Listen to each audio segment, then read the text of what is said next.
Hello everyone, कैसे हैं भाई आप सब। स्वागत है आपका एक बार फिर से अभी मैथ्स यूट्यूब चैनल पर।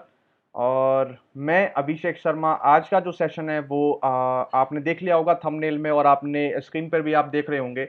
Last 40 days for CGL and CHSL full strategy मैं आपको यहाँ पर बताने वाला हूँ। ठीक है। और how I selected for list 3 in CGL 19। मेरा जो अभी CGL 19 का जो रिजल्ट आया था उसमें लिस्ट 3 CPT के लिए मेरा नाम आ गया है। अब मुझे CPT आपको मुझे देना पड़ेगा, एंड उसके बाद फाइनल रिजल्ट आएगा। तो कैसे मैंने तैयारी करी, मैं अपना एक्सपीरियंस, ठीक है, और मैंने क्या क्या चीज़ें सीखी मार्केट से, वो एक्सपीरियंस एंड सबका निचोड़ मैं आपको बताऊंगा। ठीक है। क्योंकि मैं वो बच्चा नहीं हूँ जिसने पहली बार में ही टॉप कर दिया हो या पहली बार में ही लिस्ट 3 में मेरा नाम आ गया हो। मैं वो बच्चा तो बिल्कुल भी नहीं हूँ। ठीक है। और क्योंकि वो होते हैं एक्सेप्शनल केस, ठीक है, और वो आपको सिर्फ हज़ारों में, लाखों में एक दो मिलेंगे। ठीक है। लेकिन लास्ट 40 डेज में ऐसा क्या करें जिससे जो स्कोर है जिसको मैक्सिमाइज किया जाए। ठीक है। चारों सेक्शनों में, मैथ्स, रीजनिंग, GS एंड आपका इंग्लिश सेक्शन। ठीक है। तो वही आज डिस्कस करेंगे। ठीक है। और क्या क्या करना है, क्या क्या नहीं करना है, दोनों पे बातचीत करेंगे। ठीक है जी, दोनों की बातचीत करेंगे। तो last 40 days dos and don'ts दोनों की बातचीत करेंगे। और मेरा जो है वो लिस्ट 3 में सिलेक्शन हो गया है। CHSL 2018 की DV कराने जाऊंगा मैं 5 तारीख को। देन CHSL 19 में भी मेरा अब तक का स्कोर आपने थंबनेल में अगर देख लिया हुआ तो 185 मेरा है। ठीक है, नॉर्मलाइज स्कोर। ठीक है। तो मैं करीबन दूसरा अटेम्प्ट था मेरा ये CGL का, एंड CHSL का भी दूसरा ही अटेम्प्ट था। तो मैं दो दो अटेम्प्ट दे चुका हूँ। एंड उसके बाद ही मैं आपको सारी जानकारी दूंगा।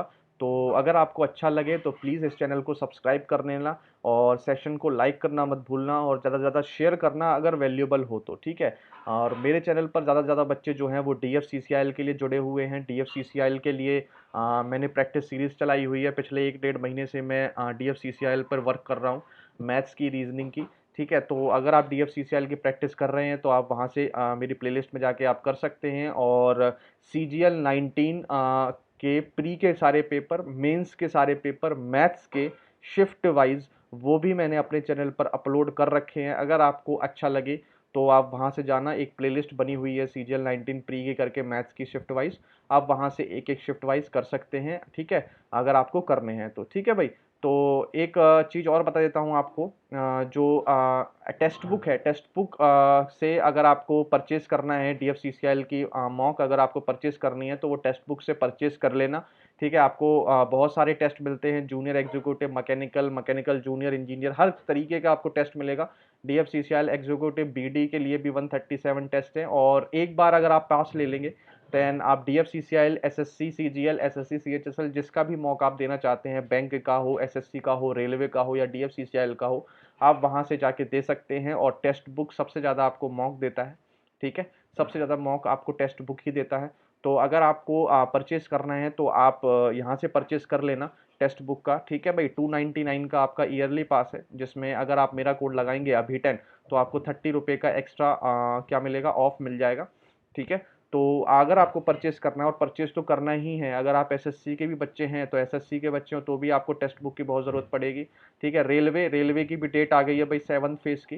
ठीक है। उसके बाद आपका NT CBDT 2 भी होना है, तो रेलवे के लिए भी भाई परचेस कर लो। ठीक है। एंड DFCCIL बच्चे जो हैं वो भी परचेस कर ले। ठीक है। और अगर बैंकिंग के बच्चे हैं तो भाई बैंकिंग के बच्चे भी जाके क्या करो, परचेस कर लो, क्योंकि बैंकिंग में भी आने वाले टाइम में IBPS अब पेपर लेने शुरू हो जाएंगे, उनकी डेट आनी शुरू हो जाएंगी अगस्त से। ठीक है भाई। और SBI का पेपर तो है ही। ठीक है। अपनी तैयारी रखो और मॉक देते रहो भाई। ठीक है। और अगर आपको ये कोड लगा लेना, आपको एक्स्ट्रा ऑफ मिल जाएगा अभी 10। ठीक है। अब चलते हैं भाई हम अपनी लास्ट 40 डेज स्ट्रेटेजी पे, डूज एंड डोंट्स पे।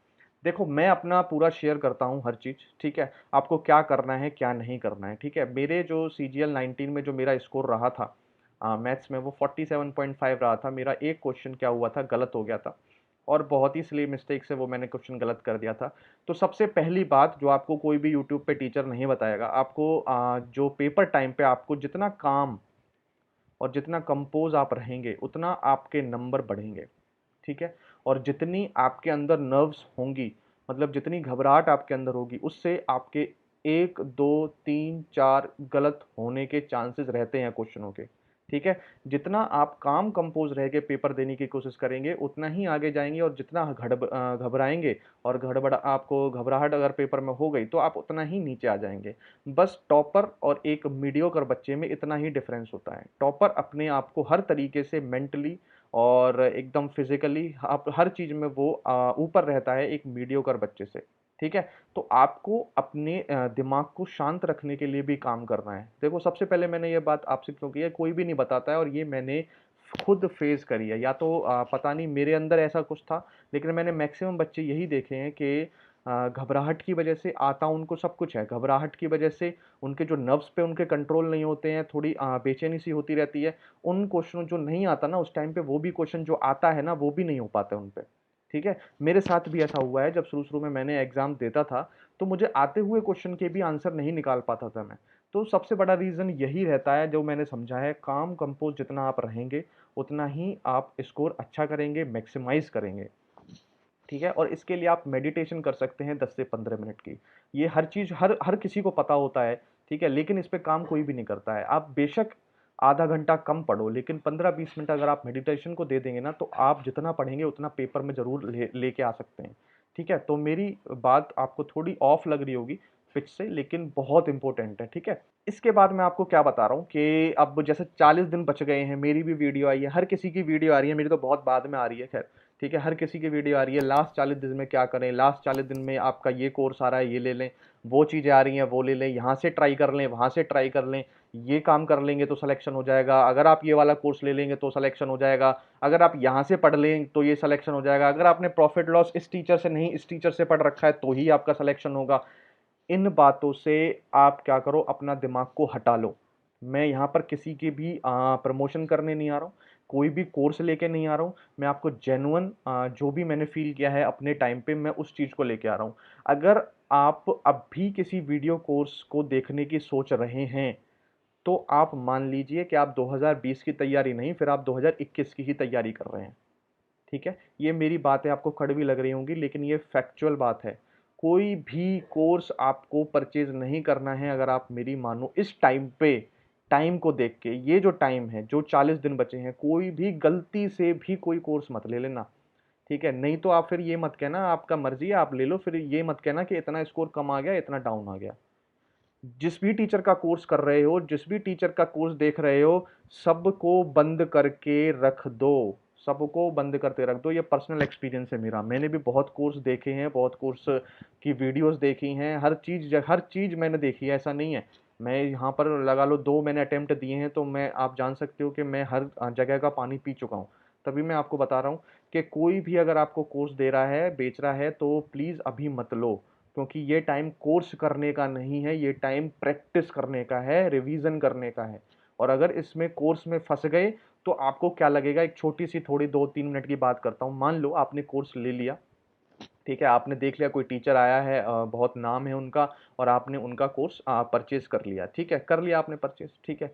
मान लो पहली बार वो टीचर से आप पढ़ना शुरू करें, पहले दिन आप क्लास में जाएंगे, आपके साथ ऐसी ऐसी घटनाएं हो जाएंगी, ऐसे ऐसे वो मेथड बता देंगे सर, कि वो आपने देखे भी नहीं होंगे, सुने भी नहीं होंगे, और वो उससे क्वेश्चन को निकाल रहे होंगे। ठीक है। फिर क्या होगा, फिर आपके अंदर बेचैनी और बढ़ेगी कि ये सर तो ऐसे निकाल रहे हैं, इससे तो जितने बच्चे इनके साथ पहले से थे वो तो ऐसे ही निकाल रहे होंगे। ठीक है। अब मैं तो बहुत पीछे रह जाऊंगा। ठीक है। ये आपकी घबराहट होनी शुरू हो जाएगी। फिर 2 दिन होंगे, 3 दिन होंगे, 4 दिन होंगे, फिर जो भी आपको कोर्स कराया जा रहा होगा, मैं ये नहीं कह रहा कि कोई भी कोर्स आपको गलत करता है, मैथ जो भी पढ़ाता है गलत पढ़ाता है या सही पढ़ाता है, इसकी बात नहीं है। लेकिन ये जो टाइम है वो कोर्स करने का बिल्कुल भी नहीं है। ठीक है। क्योंकि जो टीचर कराएगा वो शुरू से लेके चलेगा, शुरू से लेके चलेगा, तो शुरू की 3-4 क्लास तो वो आपके लिए वैलिड नहीं है, क्योंकि वहां से कुछ आना नहीं है।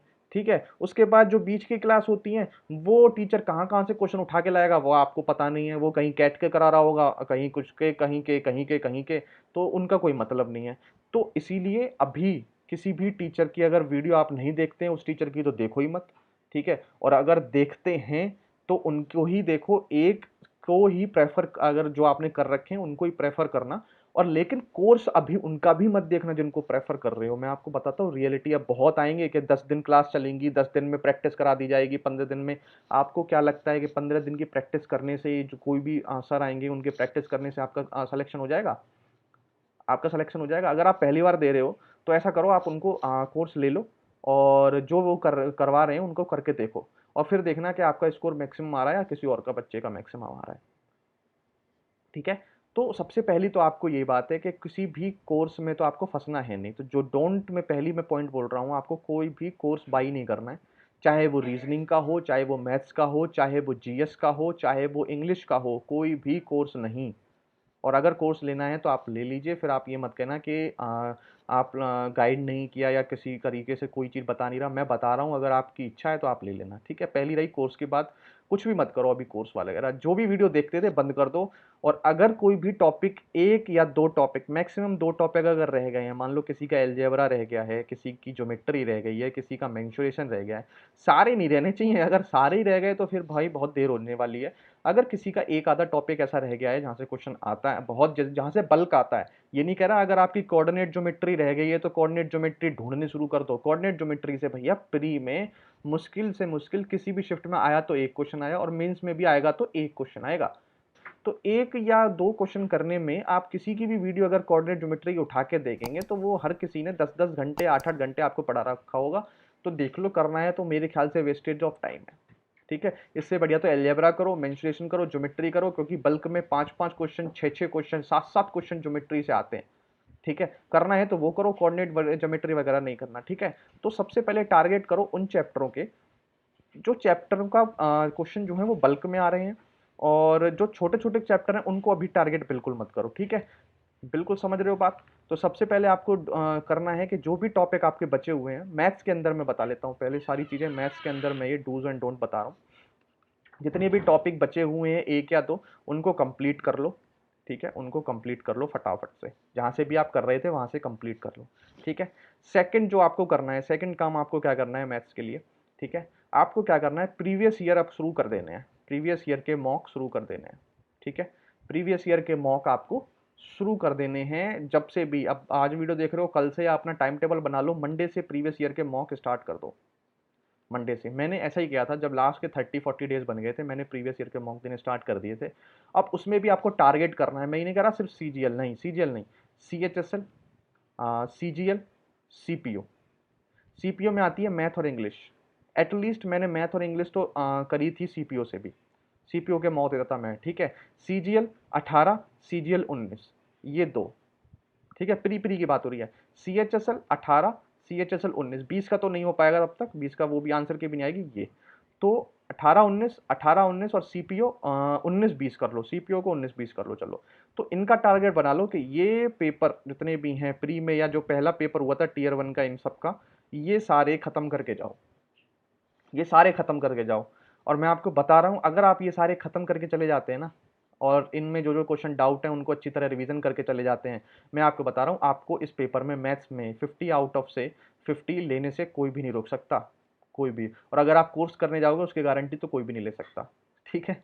ठीक है भाई। तो मैंने ऐसा ही किया था 19 में, इन ही चीज़ों को करके मैं गया था। ठीक है। अब आपके ऊपर बनती है कि आपको ये चीज़ें फॉलो करनी है कि नहीं करनी। मेरे हिसाब से ये बेस्ट है आपका, क्योंकि प्रीवियस ईयर बहुत ज़्यादा मस्ट होता है एसएससी के अंदर। अगर आप ये करके जा रहे हैं तो आपको प्री में 50 आउट ऑफ 50 मैथ्स में लेने से कोई भी नहीं रोक सकता है। आप सब जानते हैं प्री का पेपर उतना हार्ड नहीं आता है जितना आपको दिखाया जाता है बाहर, बिल्कुल भी नहीं आता है। मैथ्स का तो बिल्कुल भी नहीं आ रहा हार्ड।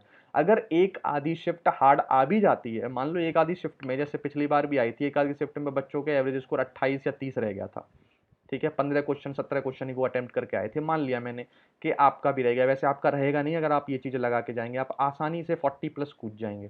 ठीक है। आसानी से 50 आउट ऑफ 50 तो पक्का है। अगर कोई भी टफ आ गई, जैसे किसी में एवरेज स्कोर 15-20-16 क्वेश्चन का रह जाता है, तो वहां पर भी आप 40 प्लस कर देंगे अगर आप ये चीज़ें करके जाएंगे तो। ठीक है। अगर मान लो आप 28-30 पे भी रह गए, एवरेज पे भी रह गए, तो आपने देखा है कि इन बच्चों की नॉर्मलाइजेशन होकर स्कोर पहुंचता कहाँ पर है।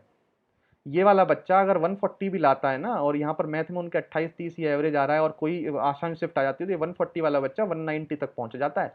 अगर आपको विश्वास नहीं है तो आप शायद बहुत सारी वीडियो हैं उसमें देख लेना नॉर्मलाइजेशन का इफेक्ट। ठीक है। तो डरो मत बिल्कुल भी। ठीक है। सबसे पहली बात, सबसे बड़ा हुआ बना रखा है एसएससी का कि कट ऑफ का बहुत हुआ बना रखा है। क्या हुआ है जी कट ऑफ का, मुझे बताओ। कट ऑफ कोई ज़्यादा चली गई है? बस आपको देखने में ज़्यादा लग रही है वो। बच्चे 490 480 जो टीयर 2 तक ले रहे थे, 470 वो भी क्लियर हैं। 15-16 तारीख में। 18 तारीख की तो बात छोड़ दो, जब उसमें 200 आउट ऑफ 200 ही इतने बच्चों के चले गए, तो आप जान सकते हैं कि एवरेज स्कोर कितना जा सकता है। मैं उस बात में नहीं जा रहा, लेकिन मैं जा रहा हूँ कट ऑफ की बात में। सब चिल्ला रहे हैं 624 कट ऑफ चला गया, 605 कट ऑफ चला गया। कट ऑफ का मतलब ही नहीं रहा अब तो कट ऑफ का मतलब ही नहीं रहा। जब हाँ, उन्होंने नंबर ही अपन अलग तरीके से बढ़ा दिए, तो फिर तो कट ऑफ का मतलब ही नहीं रहा। 640 नंबर है कट ऑफ, वो है नॉर्मलाइज स्कोर। 700 है, वो है रॉ स्कोर। कैसे कंपैरिजन कर सकते हो आप उसको? ठीक है, वो तो आपके हाथ में है ही नहीं, कट ऑफ तो आपके हाथ में है नहीं। आपके हाथ में जो है आप वो कर सकते हैं, आपके हाथ में पढ़ाई, और जिसको आपको करके स्कोर अच्छा लाएंगे तो आपका सिलेक्शन होगा और बढ़िया जगह आपको पोस्ट मिलेगी जो चाहिए। ठीक है, तो दूसरी चीज ये हो गई, प्रीवियस ईयर का मॉक हो गया। ठीक है, और क्या हो गया, प्रीवियस ईयर मॉक, और तीसरा हो गया भाई डेली का 1 मॉक। Daily 1 mock. ठीक है, आप दे सकते हैं, टेक्स्ट बुक से दे सकते हैं। मेरे ख्याल से टेक्स्ट बुक बेस्ट है। अगर टेक्स्ट बुक का खत्म हो जाए, आपको लगे कि नहीं अब ये खत्म हो रहा है, तब आप दूसरा ऑप्शन ढूंढें। फालतू में दो दो तीन तीन ना लें। जब टेक्स्ट बुक आपका लगे कि मैं खत्म कर दूंगा इसको, तो आप दूसरा भी ऑप्शन ढूंढ सकते हैं, सुपर मॉक ढूंढ सकते हैं आप। और आप अगर देखें तो आप अगर एसएससी ट्यूब भी ढूंढ सकते हैं, वो आपका सेकंड ऑप्शन रहना चाहिए। ठीक है, लेकिन पहला आपका रहना चाहिए टेक्स्ट बुक। ठीक है, ठीक है, ऐसी कोई प्रमोशन नहीं है, टेक्स्ट बुक सबका है, आप किसी से पूछ लेना, टेक्स्ट बुक आपको वो प्रेफर करेंगे। ठीक है, दो चीजें हो गई। और डोंट्स में क्या क्या हो गया भाई, कोर्स नहीं लेना किसी को। ठीक है, कोर्स नहीं लेना। दूसरी चीज, कोई भी बेसिक अगर आप थ्योरी अगर अभी भी पढ़ रहे हैं, कोई भी थ्योरी मत पढ़ो भाई। ठीक है, सोच लो, आप मान के चलो कि मुझे सारा आता है। ठीक है, अगर रह रहा है तो आप मान तो सकते नहीं हो, लेकिन आपको क्या है, अगर आपकी एक आधी चीज रह भी रही है ना, तो सोच लो कि मुझे सारा आता है और वो चीज मैं अब मॉक से कवर करूंगा। ठीक है, हर चीज अब क्या करो, मॉक उठा लो, और कम से कम मैथ्स के, मैं बता रहा हूँ मैथ्स के क्या, पूरे मॉक ओवरऑल जो मॉक है उनको 50+ का टारगेट रखो। 40 दिन है ना, 40 दिन में 50+ का मॉक का टारगेट रखो, और फिर देखो कितना अचीव कर पाते हो। ठीक है, तो ये मैथ्स की बात रही। ठीक है, आगे अगर मैं चलूँ रीजनिंग की, आगे बात रही भाई रीजनिंग की। ठीक है, किसकी बात रही, रीजनिंग की। भाई कोर्स यहाँ पर भी नहीं लेना। ठीक है, और अगर आपको लग रहा है कि मैं नया हूँ, ठीक है, और मैं कोर्स से पढ़ूंगा, तो आपको मैं बता दूं कि आप अपनी आशा छोड़ दो। ठीक है, अगर आपको लग रहा है कि मैं नया हूँ, सिर्फ अभी 40 दिन देख के मैं आना चाह रहा हूँ, मैं उन बच्चों से नहीं कह रहा जो 2020 का पहली बार अटेम्प्ट देंगे। मैं ये कह रहा हूँ कि जैसे अभी 40 दिन बचे हुए हैं, और आपने फॉर्म भर रखा है, अभी आपने बीच में कोई पढ़ाई करी नहीं, अब 40 दिन बचे हैं, अब आप सोच रहे हो कि मैं क्लियर कर जाऊंगा, तो भाई मत पढ़ो, फालतू के 40 दिन बर्बाद मत करो।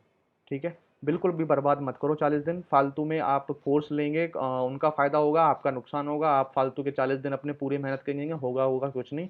ठीक है, नए हो तो पहले से करते आ रहे हो तैयारी, तो 40 दिन और दो, और मेहनत से दो, 12-12 घंटे दो। अगर आप 40 दिन में ही 12 घंटे देने की सोच रहे हो, तो आप बहुत पीछे हो, रहने दो। ठीक है, तो रीजनिंग में भी कोई भी कोर्स अब आपको नहीं लेना। दूसरी चीज आपको करना क्या है, आपको जो प्रीवियस ईयर में मैंने आपको बताया था, प्रीवियस ईयर में जितनी भी रीजनिंग आई है उसे चार्ट डालो। चार्ट डालो भाई उसकी रीजनिंग को। ठीक है, अगर आप, क्योंकि अब रीजनिंग का हार्ड पैटर्न जो है वो थोड़ा बढ़ रहा है। ठीक है, तो प्रीवियस ईयर में जो रीजनिंग आई है उसको एकदम चार्ट डालो। ठीक है, और फोड़ दो उनके सारे क्वेश्चनों को। ठीक है, एकदम वो कर लो, क्योंकि सेम टू सेम पैटर्न पर आपको देखेंगे। मैं नहीं कह रहा सेम क्वेश्चन दिखेंगे, सेम पैटर्न दिखेंगे। जैसे गैप जो होता है नंबर सिस्टम का, वो सेम सेम पैटर्न पे ही आपको दिख रहा होगा। ठीक है, एक चीज ये बहुत ध्यान रखना। ठीक है, रीजनिंग में आपका मॉक से ही काम चल जाएगा, और भी आपको कोई भी नई चीजें नहीं कर रही हैं। अगर आपको देखना है तो एक बार कैलेंडर, आता तो है नहीं क्वेश्चन, एक बार कैलेंडर, एक बार क्लॉक आप देख लेना किसी भी यूट्यूब चैनल पे, या कोई भी बुक आपके पास होगी तो वहां से ये जरूर देख लेना, क्योंकि इनसे एक एक क्वेश्चन आ रहा है। अगर आपको ये अभी नहीं देखने तो पेपर से 10 दिन पहले देख लेना, को बहुत छोटे छोटे टॉपिक है। ठीक है, तब आपका हो जाएगा, लेकिन क्वेश्चन एक ही आएगा, या तो कैलेंडर या क्लॉक। अगर नहीं आया तो वो एक भी नहीं आएगा। समझ गए? तो ये रही भाई रीजनिंग के बाद, ज़्यादा ज़्यादा बात करेंगे नहीं इसमें। ठीक है, अब बात करते हैं इंग्लिश की। इंग्लिश में जो कर रहे हो वही करते रहो। जो कर रहे हो कर तो रहे होगे, कुछ ना कुछ वोकैब वगैरह पढ़ रहे होगे ब्लैक बुक से। ठीक है, अगर नहीं पढ़ रहे हो तो ब्लैक बुक अब तो लेना मत भाई। ठीक है, प्लिन टू पैरामाउंट होगी, उससे पढ़ रहे होगे ब्लैक बुक और ग्रामर, तो उससे कंटिन्यू करते रहो। जो भी आप कर रहे हो उसको ही कंटिन्यू करते रहो, और उसकी ही रिवीजन बढ़ा दो। ठीक है, और मॉक तो आप फिर दोगे ही, दिन में दो दोगे ना, एक प्रीवियस ईयर का और एक नया टेक्स्ट बुक का। तो जिसमें मॉक दोगे उसमें से आपको क्या करेगी, वोकैब भी मिलेगी आपको उसमें, हर चीज़ के आपको ग्रामर सेक्शन भी मिलेगा। ठीक है, बस वहीं से रिवीजन करते रहो। और एक चीज़ इंग्लिश के लिए बहुत बढ़िया, जो मैंने बहुत ही अच्छी मुझे लगी, एक ग्रेड अप की ऐप लेना।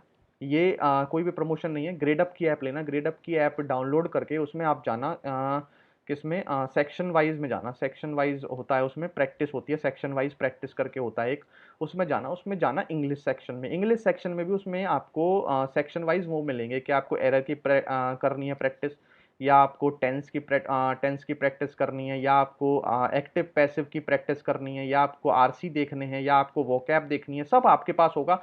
वहाँ जाना, वहाँ क्वेश्चनों की इतनी भरमार है कि आप वहाँ से क्वेश्चन लगा सकते हैं प्रैक्टिस पे। मैं हमेशा इंग्लिश की ऐसी ही प्रैक्टिस करता था। ग्रेडअप की ऐप जब भी खाली टाइम है या 1 घंटा में निकालता था, और ग्रेडअप की ऐप से मैं वहाँ से क्वेश्चन करता था धड़ाधड़ धड़ाधड़ धड़ाधड़, जिससे मेरी स्पीड बहुत इंक्रीज हुई। और क्वेश्चनों जो प्रीवियस ईयर, क्योंकि उसमें बार बार प्रीवियस ईयर ही आते रहते हैं, प्रीवियस ईयर ही आते रहते हैं, उनको ही करता रहता था। ठीक है, उनको ही करता रहा। एक बार जब खत्म हो जाती है, मतलब बहुत ज़्यादा एंड में जाके खत्म होती है, 2-3 महीने लग जाते हैं लगातार आप करोगे, तब जाके वो क्वेश्चन खत्म होते हैं। फिर क्या करता था, दूसरी आईडी से खोल के फिर उनकी रिवीजन करता था। ठीक है, तो ये चीज़ आप अपना सकते हैं इंग्लिश के लिए। ठीक है, बात समझ में आ रही है? अगर सेशन आपको थोड़ा भी हेल्पफुल लग रहा हो तो प्लीज़ चैनल से जुड़ जाना, सब्सक्राइब कर देना, एंड और भी आगे जितनी भी चीज़ें होंगी मैं आपको अप टू डेट करता रहूँगा टाइम टू टाइम। अब रही भाई जीएस की बात। ठीक है, जीएस सबका हुआ बना हुआ है। ठीक है, सब आ रहे हैं, मैंने देखा है यूट्यूब पे सब आ रहे हैं कि जीएस कैसे करें, जीएस का क्या करें। ठीक है, जीएस का भी कोई कोर्स मत ले लेना, नहीं कोर्स भी खत्म होने वाला नहीं है 40 दिन में। अगर आपको कोई पागल बना देना कि कोर्स में क्रैश कोर्स है और 20 दिन में ख़त्म करा देंगे, कोई भी ख़त्म नहीं करा पाएगा। ठीक है, जीएस बहुत बड़ी है, और जितना भी कोर्स कर लो आपके नंबर जितना पढ़ोगे उतने ही आएंगे। ठीक है, जीएस में जो भी है आपके पास अवेलेबल, लूसेंट है तो लूसेंट, ब्लैक बुक है तो ब्लैक बुक। ठीक है, जो भी आपके पास अवेलेबल, जो भी पढ़ रहे हो आप उसको ही पढ़ना शुरू करो। और कैसे पढ़ना शुरू करो, अगर भैया अगर आपके पास लूसेंट है, ठीक है, अगर लूसेंट की बुक है तो उसमें क्या करो, एक ही दिन में 1.5 घंटे या 1-1 घंटे जो भी आपको सूटेबल हो, उसमें क्या करो, एक दिन में एक बार हिस्ट्री पढ़ लो, फिर गैप देके 1-1.5 घंटे बाद फिर उसके बाद क्या करो, हिस्ट्री के बाद पॉलिटी पढ़ लो। ठीक है, इन दोनों को एक ही दिन में शुरू करो, 1.5-1.5 घंटे 1-1 घंटे पढ़ो, थ्योरी पढ़ो। ठीक है, क्योंकि वो भी पढ़नी जरूरी है, थ्योरी पढ़ो। और अगर आपको इसी के प्रैक्टिस करने हैं क्वेश्चन जो जो टॉपिक पढ़ा है, तो ग्रेडअप की ऐप में जाके जैसे आप मैंने अभी आपको इंग्लिश में बताया ऐसे आप कर सकते हैं उसको। ठीक है, ऐसे वहां से आप इसकी भी प्रैक्टिस कर सकते हैं। तो ऐसे करके दो दो के पेयर में डेली डेली चलो। अब जैसे ही आपकी यहाँ से पहले हिस्ट्री तो खत्म होगी नहीं, पहले खत्म होगी पॉलिटी। जैसे ही आप पढ़ोगे 1.5-1 घंटे तो पॉलिटी खत्म हो जाएगी।